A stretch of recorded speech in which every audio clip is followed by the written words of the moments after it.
അപ്പോൾ ഇന്ന് ലഞ്ചിന് എന്തൊക്കെയാണെന്ന് നോക്കിയാലോ. പിക്കിൾ ഓൾറെഡി എടുത്ത് വെച്ചിട്ടുണ്ട്. 1 2 3 4 5 ടിഫിനുണ്ട്.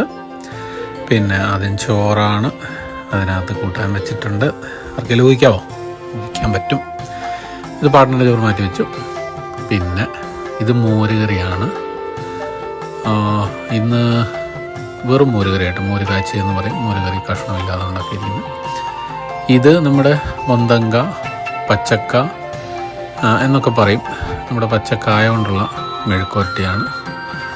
ഇത് പപ്പടം, എയർ ഫ്രയറിൽ വെച്ച പപ്പടമാണ്, എണ്ണയൊട്ടും ഇല്ലാത്തതാണ്. അപ്പം ഗാർലിക് പപ്പടമാണ്, അപ്പോൾ ഒരു ടേസ്റ്റ് കൂടെ ഉണ്ട് അതിന്. നല്ല ഗാർലിക്കിൻ്റെ ഒരു വെളുത്തുള്ളിയുടെ സ്മെല്ലും ഒക്കെ കിട്ടും. അപ്പോൾ നമുക്ക് കായ മെഴുക്കുവരട്ടി, ഇച്ചിരി അച്ചാറ്, മോരുകറി, പപ്പടം അതെല്ലാം കൂടെ ചേർത്താണ്ട് കഴിക്കാം. നല്ല ടേസ്റ്റി കോമ്പിനേഷനാണ്. ആഹാ, ഒന്ന് ട്രൈ ചെയ്തു.